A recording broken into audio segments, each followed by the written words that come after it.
ఏంటి వెంటనే పూర్తి చేస్తావా? అవును మేడం, ఆ తర్వాత నా సీట్లోకి వెళ్తాను. కావ్య, ఏంటి మేడం? నీతో కొంచెం పర్సనల్గా మాట్లాడాలి. చెప్పండి మేడం. ముందు నేను నీకు సారీ చెప్పాలి. సారీనా? దేనికి? నీ గురించి మిస్అండర్స్టాండ్ చేసుకున్నందుకు, మిస్బిహేవ్ చేసినందుకు, తప్పుగా మాట్లాడినందుకు. ఆ రోజు పోలీస్ చెకింగ్ చేసిన విషయంలో నీ తప్పేం లేదు. అంతేకాదు, నువ్వే విషయంలో తప్పు చేయవని తెలుసుకున్నాను. నువ్వు చాలా మంచిదానివి కావ్య. నిన్ను తొందరపడి అనవసరంగా తిట్టేశాను. అందుకే సారీ. I'm extremely sorry. ఏంటి సడన్ గా ఇలా మాట్లాడుతున్నాను అనుకుంటున్నావా? ఇప్పటి వరకు దిలీప్ ప్రవర్తన వల్ల నిన్ను తప్పుగా అనుకున్నాను. కానీ ఇప్పుడిప్పుడే నిన్ను అర్థం చేసుకుంటున్నాను. అలాంటి వాడిని పెళ్లి చేసుకోబోతున్నందుకు కాస్త ఇబ్బందిగానే ఉంది. నేనిలా బయటపడి చెప్పడం నీకు ఆశ్చర్యంగా ఉందా? అతని ప్రవర్తన నీకు ఇబ్బంది కలిగిస్తే నాకెలా ఉంటుంది చెప్పు? దిలీప్కి కాస్త అహంకారం, ఆవేశం ఎక్కువ అనిపిస్తుంది. ఇలాంటి వాడిని చేసుకోవాల్సి వస్తుందని నేను కల్లో కూడా ఊహించలేదు. అవును కావ్య, అతనికి అమ్మాయిలు పిచ్చి. రోజుకో అమ్మాయితో తిరగడం అతని హాబీ. కాస్త పోకిరి వేషాలు కూడా ఉన్నాయి. ముందు అమ్మాయిల్ని ట్రాప్ చేయడం, ఆశ పెట్టి అవసరానికి వాడుకొని వదిలేస్తాడు. ఇలా ఎంతమందిని మోసం చేస్తాడు? అతని గురించి ఇప్పుడిప్పుడే నాకు తెలుస్తుంది. నువ్వు నన్ను అడగొచ్చు, ఎవరో చెప్పిందాన్ని మీరెలా నమ్ముతారు అని. కానీ హీస్ టూ మచ్. చదువుకున్న ఫూల్, బిహేవియర్ తెలియని రోగ్. నా దగ్గరే తప్పు చేయడానికి ప్రయత్నించాడు. నేను ఈ విషయం ఎవరితో చెప్పుకోగలను కావ్య? నీతో చెప్పుకొని కాస్త రిలీఫ్ అవుదామని చెప్తున్నాను. సడన్ గా తలుపు తడితే డోర్ ఓపెన్ చేశాను. ఏదో మాట్లాడతాడు అనుకున్నాను, కానీ అసహ్యంగా మాట్లాడాడు, అసహ్యంగా బిహేవ్ చేశాడు. ఏవేవో కోరరాని కోరికలు కోరాడు. పైగా పెళ్లి చేసుకోబోయే వాళ్ళమే కదా అని సమర్థింపు మాటలు కూడా మాట్లాడాడు. అతనిలో ప్రవర్తించొచ్చా కావ్య? దిలీప్ మీదున్న నమ్మకంతోనే కదా మా పేరెంట్స్ నన్ను అక్కడుంచింది. అతని ప్రవర్తన తెలిసాక అర్థమైంది నీ తప్పేం లేదని. నీ మీద మోజుపడి నీతో ఫ్రెండ్షిప్ చేశాడు, క్లోజ్ గా మూవ్ అయ్యాడు. ఎక్కడలేని ప్రేమ నటించాడు.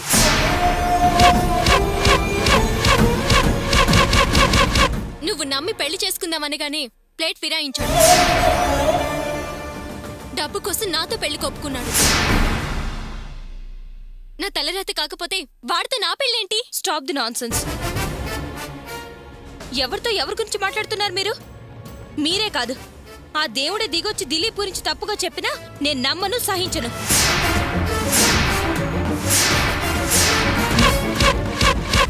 నేను మీ మీద కోపంగా ఉన్నాను కాబట్టి అతని మీద చాడీలు చెప్పి మీ క్లోజ్ అవుతాననుకున్నారా?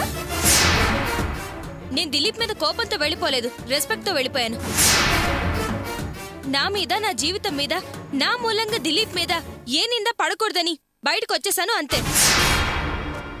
అది మీరు అర్థం చేసుకోకుండా మా ఫ్రెండ్షిప్ ని మిస్అండర్స్టాండింగ్ చేసుకుని, మీకు మీరుగా తక్కువ చేసుకుని దిలీప్ ని తక్కువ చేసి అసహ్యంగా బిహేవ్ చేయకండి. దిలీప్ లాంటి హస్బెండ్ దొరకడానికి మీరు అదృష్టం చేసుకుని ఉండాలి. ఒక మగాడు ఎలాంటి వాడో వాడు చూసే చూపులు బట్టి అర్థం చేసుకోవచ్చు.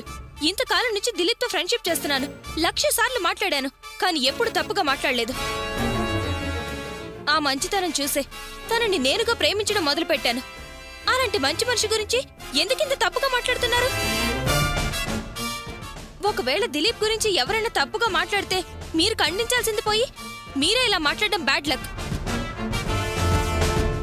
త్వరలో పెళ్లి చేసుకోబోయే మీ వారి గురించి మీరు మాట్లాడితే నేను సమర్థించడం టూ మచ్. ఒక విధంగా దిలీప్ బ్యాడ్ లక్. ఇంకేమైనా మాట్లాడాలా మేడం? లేదు. సరే, నేను మళ్ళీ వస్తాను.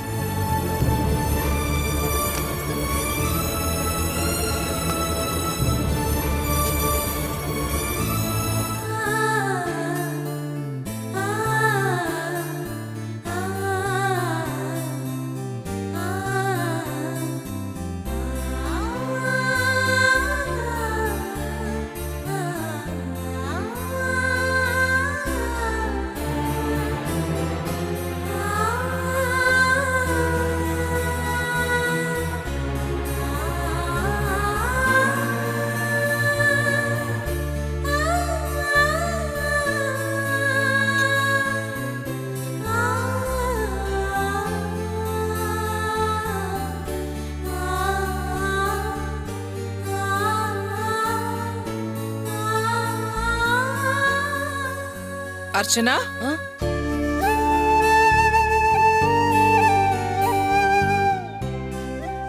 ఏమ్మా అలా ఉన్నావు? ఒంట్లో బాలేదా? ఆహా, అలాంటిదేం లేదమ్మా. సరే, నేను దీపం పెట్టుకుంటాను. నువ్వు కాస్త ముగ్గేసేస్తావా?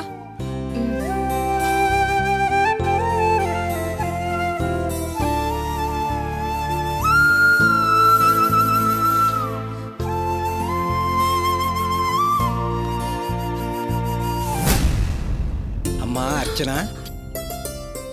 మావయ్య మీరా? అత్తయ్య, రాణి, వాసు అందరూ ఎలా ఉన్నారు? అందరూ బాగున్నారమ్మా. ఆయన ఎలా ఉన్నారు? అంతా బాగున్నారమ్మా. మా అందరి యోగక్షేమాలు అడిగావు, చాలా సంతోషం అమ్మా. అయ్యో మావయ్య, బయటే నిలబడున్నారు, లోపలికి రండి. అమ్మా రండి మావయ్య.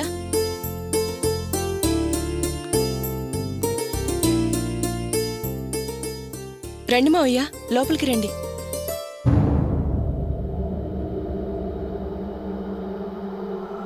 రండి.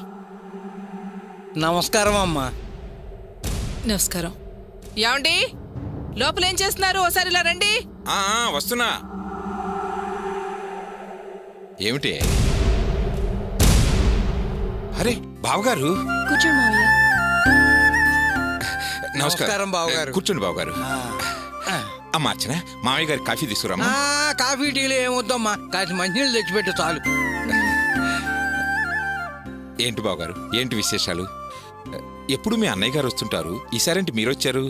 మీకు విషయం చెబుదామని. ఆహా. మావయ్య మంచినీళ్ళు. ఎక్కడితే అమ్మా.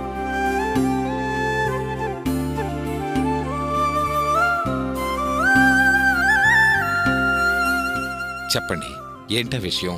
బహుశా నేను ఇక్కడికి రావటం ఇదే ఆఖరిసారి అనుకుంటాను.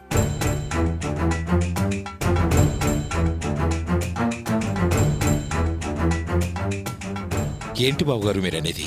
మరేమి లేదండి, గోపితో మాకే బంధం, బంధుత్వం, సంబంధం ఉండకూడదని మీరు అన్నారటగా, అందుకే అలా అన్నాను.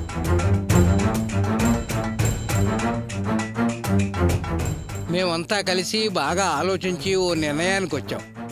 అది చెప్పేసి వెళదామనే వచ్చాను. మీరు చెప్పిన కండిషన్స్ అన్నీ మేము ఒప్పుకున్నాం. మొదట్లో వాడిని విడిచి ఉండటం కొంచెం మాకు కష్టం అనిపించినా, కానీ చిన్నప్పటి నుంచి వాడు మా కుటుంబం కోసం చాలా కష్టపడ్డాడు. అందుకే వాడి సుఖ సంతోషాలు కోరి మేము ఈ నిర్ణయానికి వచ్చాం.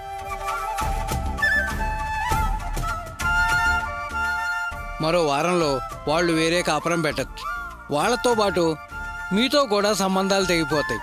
అందుకే ఆఖరిసారిగా వియ్యంకుడు వియ్యపురాల్ని పలకరించి వెళదామని వచ్చాను.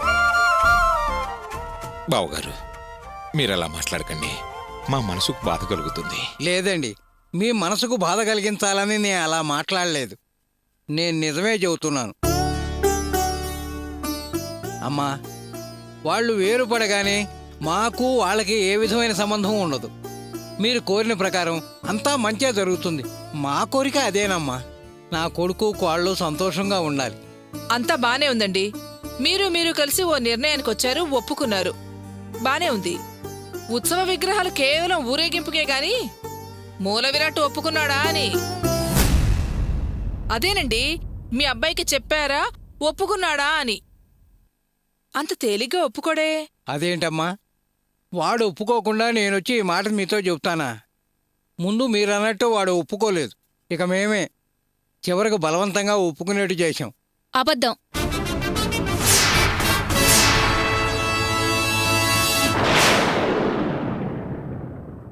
మీరు చెప్పేది నిజంగా అబద్ధం. మా కుటుంబంలో ఎవరూ మీరు చెప్పేదంతా నమ్మరు. ఎందుకంటే మీరు ఖచ్చితంగా అబద్ధం చెప్తున్నారు కాబట్టి.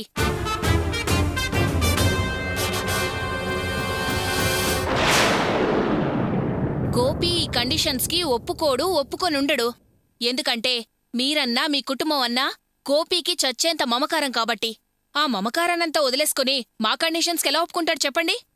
నా కొడుకు గురించి, నా మీద వాడికుండే ప్రేమ గురించి మూడో వ్యక్తివి నువ్వు చెప్తుంటే నాకు చాలా సంతోషంగా ఉందమ్మా. నువ్వు అన్నట్టు వాడు చెప్పంగానే ఒప్పుకోలేదు. మా మధ్య చాలా ఆర్గ్యుమెంట్స్ జరిగాయి.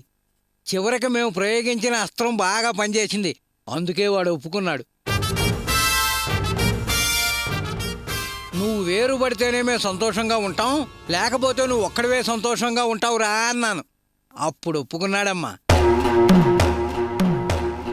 మీరెన్నైనా చెప్పండి, నాకెందుకో మీరు చెప్పేదేమీ నమ్మబుద్ధి కావట్లేదు. ఏంటమ్మా జయంతి, వారే స్వయంగా అల్లుడు గారు ఒప్పుకున్నారు అంటుంటే నువ్వేంటి అబద్ధం అబద్ధం అంటావు? అసలేంటి నీ ఉద్దేశం? అది కాదు మావయ్య, రేపు మన అర్చన అక్కడికి వెళ్ళాక అప్పుడు గోపికి నిజం తెలిసిందంటే అప్పుడు కూడా ప్రాబ్లం మనకే కదా. అందుకే కొంచెం డీటెయిల్గా క్లారిఫై చేసుకుందామని. సరేనండి, మీ మాటే నమ్ముదాం. కానీ ఎప్పుడు మీ అన్నయ్య గారే కదా పంచాయతీలు పరిష్కారాలు చేసి మా అమ్మాయిని తీసుకెళ్ళడానికి వచ్చేది. మరి ఈరోజు మీరొచ్చారే, వారు రారా? పంచాయతీలు పరిష్కారాలు ఏమి లేవు కదా. ఇది ఒక మంచి వార్తే కదా, నువ్వు వెళ్ళి చెప్పిరమ్మన్నాడు మా అన్నయ్య. ఈ మంచి వార్తేదో ఆయనే వచ్చి చెప్పచ్చుగా. చెప్పచ్చు. గోపి వేరే కాపురం అనేటప్పటికీ అన్నయ్య మనసు కొంచెం బాధపడింది. ఆ బాధలో ఆయన రాలేక నన్ను వెళ్ళి చెప్పిరమ్మన్నాడు. ఎవరైనా మనం వాళ్ళ సంతోషమే కదండి కోరుకునేది. వారు మీ అబ్బాయిని మీరు బలవంత పెట్టారని ఏమన్నా అనుకున్నారేమో? అబ్బే అదేమీ లేదండి. అన్నయ్య అంతా అర్థం చేసుకోగలడు. వేరే కాపురం అనేదే అన్నయ్య బాధ.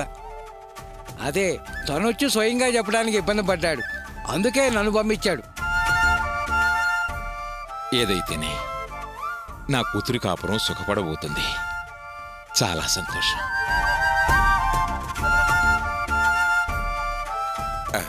రేపు మేము వచ్చి కార్యక్రమాలన్నీ చేసి పాలు పొంగించి అమ్మాయిని కాపురానికి దించేస్తాం. అబ్బే అంత తొందర ఏమి లేదండి. 4-5 రోజులు పోయిన తర్వాత అయినా పర్వాలేదు. ఏ, రేపు మంచి రోజే కదా. రేపు కాపురానికి పంపితే ఏమైనా సమస్య? సమస్య ఏమీ లేదమ్మా. కాకపోతే గురువారం విధియా మంచిది అన్నారు పంతులు గారు. సమస్యలన్నీ తీరిపోయి కొత్తగా సంసారం పెడుతున్నారు కదా, మంచి రోజు అయితే మంచిది అని. అది మంచిదే. విజయ రోజు పాలు పొంగిస్తే అన్ని విజయాలే. అలాగే ఆ రోజే కానిద్దాం. చాలా సంతోషం బావగారు. ఇక నేను వెళ్ళొస్తాను. ఉండండి బావగారు, భోంచేసిపోదురు గాని. వద్దండి, నాకు బయట పనులున్నాయి, వెళ్ళాలి. వస్తానమ్మా. మీరు చెప్పినట్టే ఇక మాకు వాడికి ఏ విధమైన సంబంధం ఉండదు. ఊరికే మాటలు చెప్పడం కాదండి, ఆ మాట మీద నిలబడాలి, అలాగే నడుచుకోవాలి. చాటుమాటుగా షెడ్డుకెళ్ళడం, అమ్మాయి చదువుకి కష్టంగా ఉంది అని కన్నీళ్లు కార్చి డబ్బులు లాగడం, అన్నాలు మానేసి అలకలకిపోయి కన్న ప్రేమ అని కల్లబొలి మాటలు చెప్పడం, ఇలాంటి నాటకాలన్నీ మానుకోవాలి. మేమన్న మాటకి మీరు తీసుకున్న నిర్ణయానికి కట్టుబడి ఉండాలి. ఉంటామమ్మా, ఖచ్చితంగా కట్టుబడే ఉంటాం. కానీ అమ్మా, మాదో చిన్న విన్నపం. ఇన్ని సమస్యల మధ్య నా కొడుకు కొత్తగా కొత్తింట్లో కాపురం పెట్టబోతున్నాడు. పెద్దవాళ్ళం కాబట్టి ఆ సమయంలో మేం కాసేపు అక్కడుండి ఆ దంపతుల్ని ఆశీర్వదించి వెళతామమ్మా. దానికి మీరు అంగీకరించాలి.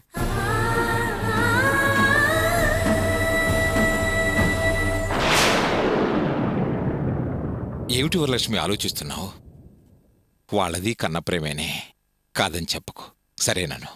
పాలు పొంగించగానే వెళ్ళిపోతారుగా? వెళ్ళిపోతామమ్మా, చాలా సంతోషంగా. ఇవాళ్ళ నుంచి గోపి నా కొడుకు కాదమ్మా, మీ అల్లుడు.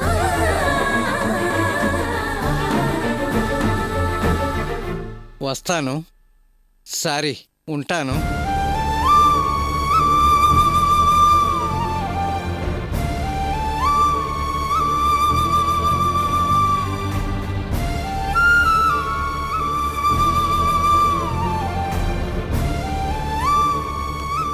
మావయ్య, ఏంటమ్మా?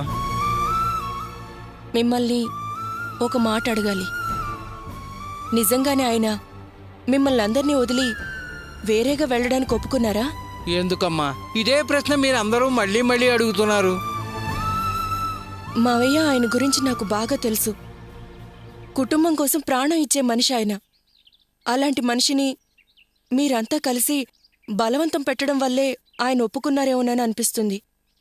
ఆయన్ని ఇబ్బంది పెట్టి మీ అందరికీ దూరం చేసే ఉద్దేశం నాకు లేదు. ఆయన నన్ను అపార్థం చేసుకుంటారేమోనని భయంగా ఉంది మావయ్య. అలాంటిది ఏమీ లేదమ్మా, నువ్వేం భయపడకు, ధైర్యంగా ఉండమ్మా. కలిసున్న కుటుంబాన్ని విడదీయాలనే ఆలోచన నాకు లేదు. నా మంచి కోరి, నా సంతోషం కోసం మా ఇంట్లో వాళ్ళంతా కలిసి ఈ నిర్ణయం తీసుకున్నారు. పైగా అమ్మ మాట జవదాటి నేనే పని చేయలేను మావయ్య.